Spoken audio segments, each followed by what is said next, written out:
Pingo final, Reinaldo Azevedo. A coisa foi complicada. O ex-presidente Luiz Inácio Lula da Silva, um dos réus do inquérito que apura a suposta tentativa de comprar o silêncio de Nestor Cerveró, prestou depoimento nesta terça-feira na 10ª Vara Federal de Brasília. Eu já volto ao ponto. Antes, como se fazem naqueles sumários de história, alguns dados sobre a conjuntura.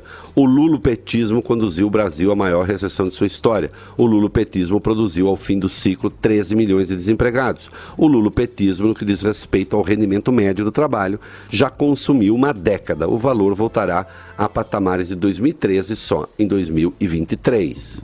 E, no entanto, Lula desponta como um dos líderes da pesquisa de opinião para a presidência, o que leva os setores conservadores, note-se, a uma espécie de corrida desesperada para definir desde já o antídoto. A precipitação é bizonha, festiva, tola e contraproducente. Anotem aí. O ex-presidente usou depoimento como palanque. Ele se disse massacrado pela imprensa, afirmou ser o presidente mais importante do Brasil e dos mais importantes do mundo, exaltou a grandeza alcançada pelo país em seu mandato, cantou as glórias da Petrobras e sugeriu que o atual governo está entregando a sagazes negociantes de fora os bens nacionais, o que é uma bobagem. Não esperava que Lula fosse falar outra coisa sobre si mesmo. Ninguém está tão preparado para amá-lo, admirá-lo e respeitá-lo como ele próprio. Assim, nenhuma surpresa. O que me surpreendeu é que tanto a Justiça como o Ministério Público Federal nada tinham a lhe perguntar, exceto platitudes e, lamento, algumas bobagens que tentavam embutir alguma ilação, mas nada de fundamental. Será que há contra Lula nesse processo coisas que desconhecemos, informações secretas que serão usadas no hora H? Se não há, não entendi nem porque ele é réu. Além da delação de Delcy do Amaral, nesse caso, há o quê? Assistam ao filme e tentem encontrar uma só questão difícil, complicada, sugestiva que fosse, da qual ele não tenha se desembaraçado com brilho. Sim, claro, lerei com prazer eventuais contra-argumentos, mas que venham então. E não, é claro que eu não sou o único analista do campo conservador da direita democrática, a direita fascistoide, não serve nem para catar cocô, a reconhecer a goleada que ele deu na 10ª vara.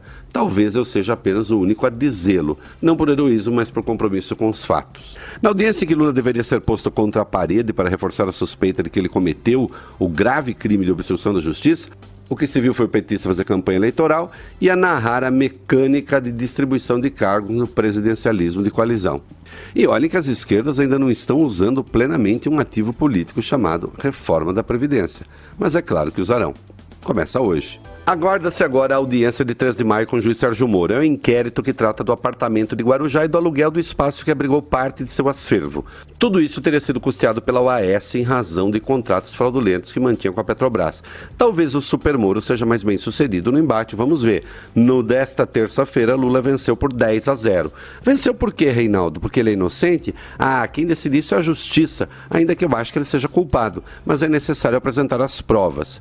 É isso, o negócio é apostar tudo em Moro. E também há quem diga que o petista pode ser torpedeado pela delação da Odebrecht, onde teria sido beneficiado por parte de uma conta corrente mantida entre o grupo e o PT. Assim, Lula não larga os seus ao relento, fez a defesa do partido e afirmou que cada parlamentar e cada militante deveria abrir um processo contra quem afirmar que a legenda é uma organização criminosa.